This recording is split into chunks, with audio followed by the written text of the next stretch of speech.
everyone. Welcome back to the Learning Lab, where English is easy and enjoyable. I'm James, and as always, I'm here with my wonderful co-host Jenny, and we are so happy you're here with us today. If this is your first time joining us, hello, welcome. We're so glad you found us. And if you've been here since day one, wow, look at you. 10 days in, you absolute champion. Before we dive in, please don't forget to hit that subscribe button. It seriously means the world to us, and it helps other English learners just like you find this channel. Okay, Jenny, are you ready? Because I am very ready today. James, you say that every single day. Every single day, I am very ready. I love it, though. Yes, I'm ready. I'm always ready. Hello, everyone. I'm Jenny, and welcome to day 10 of our 30-day shadowing challenge. 10 days. Can you believe it? We are 1/3 of the way through. And honestly, I'm so proud of everyone who has been practicing with us every day. That is real commitment. And real commitment leads to real improvement. 1/3. Jenny, say that again because that hit me differently just now. 1/3 of the way through.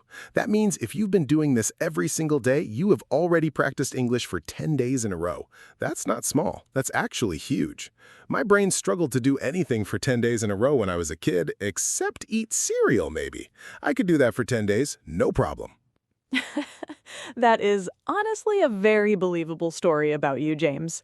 And speaking of being a kid, that is exactly what we're talking about today.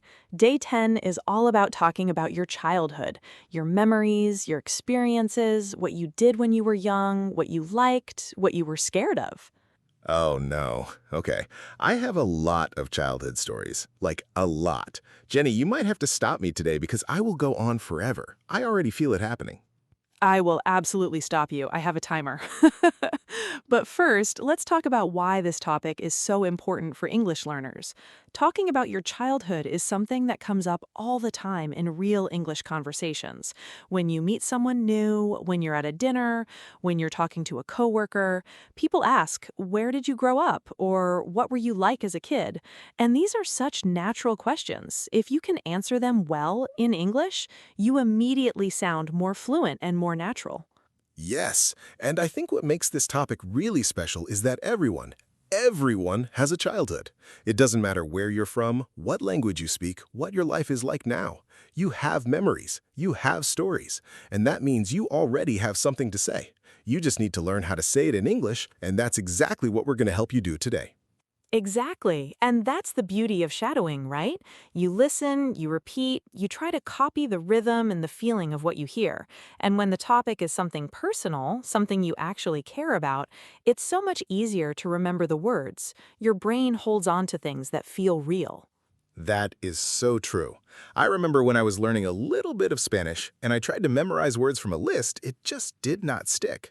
But then I tried to describe my own memories in Spanish and suddenly I was like, oh, okay, now I remember pequeño means small because I said cuando era pequeño when I was small. It clicked because it was my story. Right, and research actually supports that. There's something called the self-reference effect. It's the idea that we remember information much better when we connect it to ourselves. So talking about your own childhood isn't just fun, it's actually a really smart learning strategy. Jenny, every episode you sneak in a little science fact and every time I'm like, wow, okay, that's cool. I didn't know that. All right, so let's get into the actual shadowing practice. But first, can we just talk a little bit about the topic, like naturally, so learners can hear what it sounds like to actually have this conversation? Yes, let's do it. Let's just talk. Real conversation, real words. And learners, as you listen, notice how we use past tense verbs. Notice the little phrases we use to start sentences. Notice how the conversation flows. And then later, we'll slow it down and practice together. Perfect. Okay, so Jenny, where did you grow up? I grew up in a pretty small town, like very small. The kind of town where everybody knows everybody, and if you did something embarrassing on Monday, your neighbor's cousin's dog somehow knew about it by Wednesday. Oh, I know that kind of town. Small town gossip travels at the speed of light. It really does. So, yeah, I grew up there, and honestly, as a kid, I kind of wished I lived somewhere bigger. I always thought, I want to live in a big city. I want to see tall buildings. I want to be somewhere exciting. But now, looking back, I actually have really warm memories of that place. It was quiet, it was safe, I could ride my bike everywhere. Aw, see, that's so sweet. The I wanted to leave, but now I miss it feeling is so relatable. I think a lot of people feel that way about where they grew up. Okay, so what were you like as a kid? Like, describe little Jenny for us. Oh, how do I put this? I was quiet. Very quiet. I was the kind of kid who sat in the corner reading a book while other kids were running around and screaming. I liked learning things. I liked being organized. I had a little notebook where I wrote down facts that I thought were interesting. Wait, you had a fact notebook as a child? I had a fact notebook as a child. Jenny, that is both the most adorable and the most Jenny thing I have ever heard in my life. That explains so much. That explains literally everything about you. It was a blue notebook. I still have it somewhere, actually. Okay, what about you? What were you like as a kid? Oh, I was the opposite. Completely the opposite. I was loud, I was everywhere, I had too much energy. My mom used to say I was like a little storm that just moved through the house and left everything messy behind it. A storm. That's a great description. It was accurate, honestly. I couldn't sit still, I didn't like reading. Sorry, younger me. I liked being outside. I liked making up games. I liked getting into trouble. Not big trouble, just small, creative trouble. Like one time I decided our backyard needed a river, so I spent the whole afternoon digging a hole near the garden and trying to fill it with the hose. Oh no. What happened? My mom came outside and, yeah, it wasn't a river. It was just a very muddy hole, and I had mud on my face, mud on my shoes, mud everywhere. She just looked at me and said, "James, why?" James, why? Just one word. I love that. Okay, so you were an outdoor kid. Did you have a favorite game or activity? Yes. Okay. So where I grew up, there was this big open field near our house, and all the neighborhood kids would meet there after school. And we would play this game. It was kind of like tag, but with more rules that we made up ourselves. And honestly, the rules changed every single day depending on who was in a good mood and who was not. But I loved it. I looked forward to it every single afternoon. That was my happy place. That is so nice. That field sounds like it meant a lot to you. It really did. And you know what's funny? I drove past that neighborhood a few years ago, and the field is a parking lot now, which made me feel things I was not prepared to feel.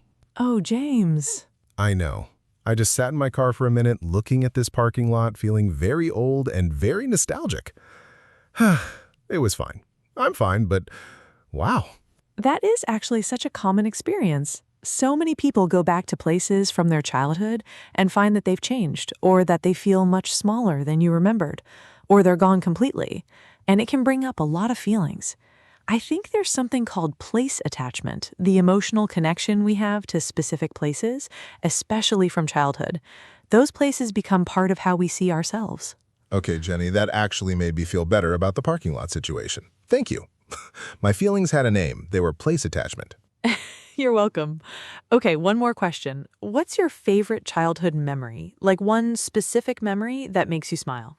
Oh, wow. Okay. I need a second because there are a few good ones.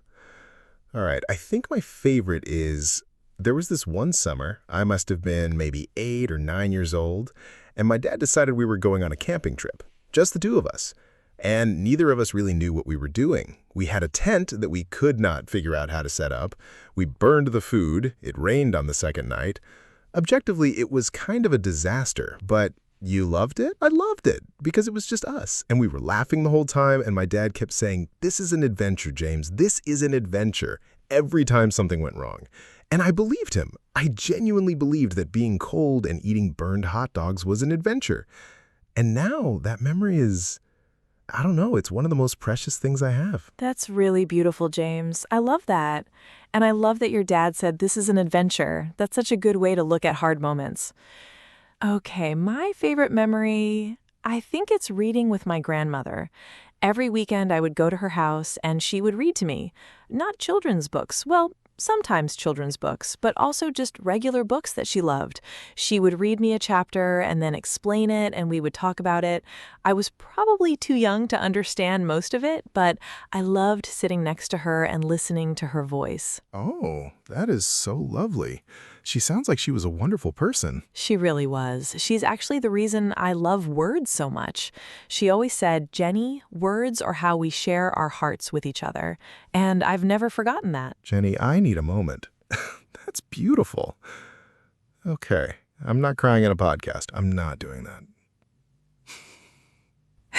You are a little bit crying. I am a little bit. Okay, let's move into the shadowing practice because I need to do something with these feelings. Yes, let's practice.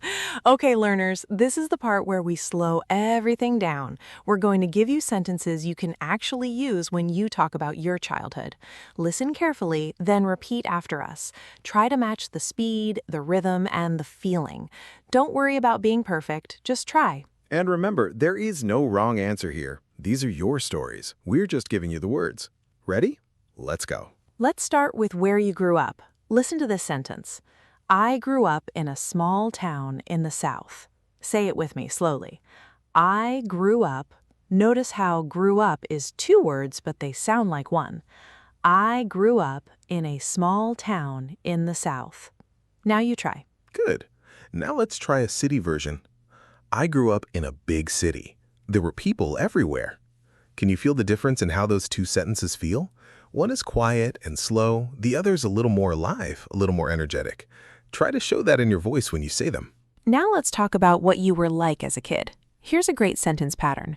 When I was young, I was very, and then you add your word. For example, when I was young, I was very shy. Or when I was young, I was very loud. Or when I was young, I was very curious about everything. Listen to how natural that sounds. When I was young, I was very.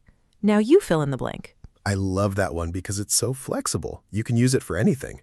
Now here's another one. This one uses used to, which is a really important phrase for talking about the past. It means something you did regularly in the past, but maybe you don't do anymore. Listen. I used to ride my bike every day after school. I used to eat cereal for every meal. That one is personal. I used to be scared of the dark. Try it. I used to, and think about something you did as a kid. Great. Let's do a few more. How about this one for describing a place? I remember there was a big park near my house, and I loved going there. Notice the structure. I remember there was. This is a beautiful way to start a memory sentence. It sounds natural, it sounds warm, and it immediately pulls the listener in. I remember there was a little shop near my school where we used to buy candy. I remember there was a tree in our backyard that I used to climb. Try, I remember there was, and describe a place from your childhood. Oh, I love that phrase. I remember there was. It's like opening a little door in your memory. Now let's do one more. This is for talking about people from your childhood. My grandmother, best friend, neighbor, used to always. For example, my grandmother used to always make soup when it was cold outside. My best friend used to always make me laugh.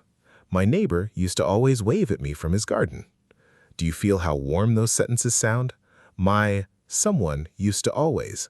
Now you try with someone from your life. Perfect. And I want to add one last one. This is for when you want to share a feeling about your childhood, not just a fact.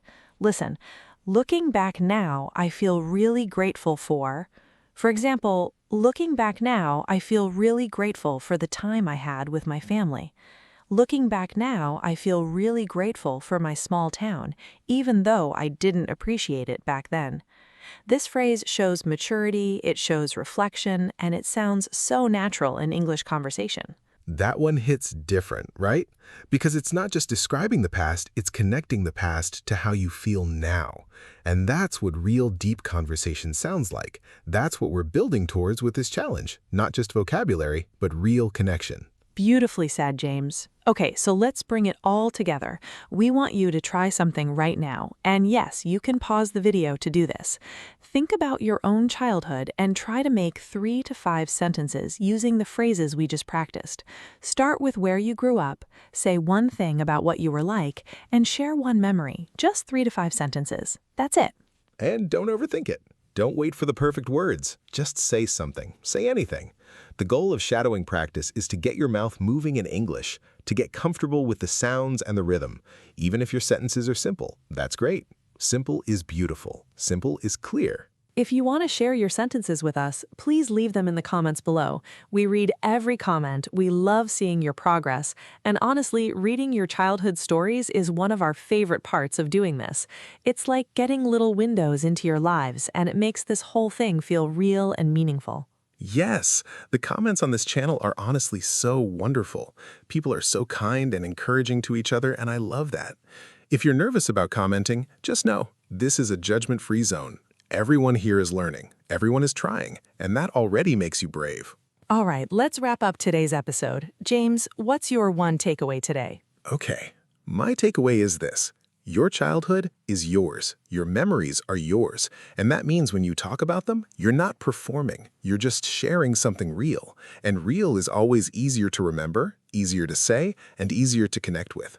So use your own stories as your English practice. That's the secret. That's the whole secret. I love that. My takeaway is a little more practical. Learn these 3 phrases and use them. When I was young, I used to. I remember there was. And looking back now, I feel. If you can use those 3 phrases comfortably, you can have a real, natural conversation about your childhood in English. Practice them today. Write them down. Say them out loud. Make them yours. Perfect. Okay, day 10 done. You did it. And if you're just joining us, we have 9 other episodes waiting for you. Day 1 all the way through to today, all free, all right here on this channel. Go back, start from the beginning, and do the challenge properly. Your future self will thank you. And don't forget, subscribe if you haven't already. Hit the bell so you get notified when day 11 comes out. Tell a friend who's learning English. Share this video. Every little thing helps this community grow, and the bigger our community, the more we can do together. We'll see you tomorrow for day 11.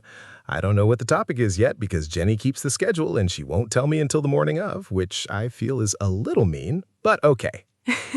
It keeps you spontaneous. It keeps me anxious. But I'll be here. I'm always here because I love this. I love you guys and I love English. See you tomorrow. Bye, everyone. Keep practicing, keep going, and remember, every day you practice is a day you get better. We'll see you on day 11.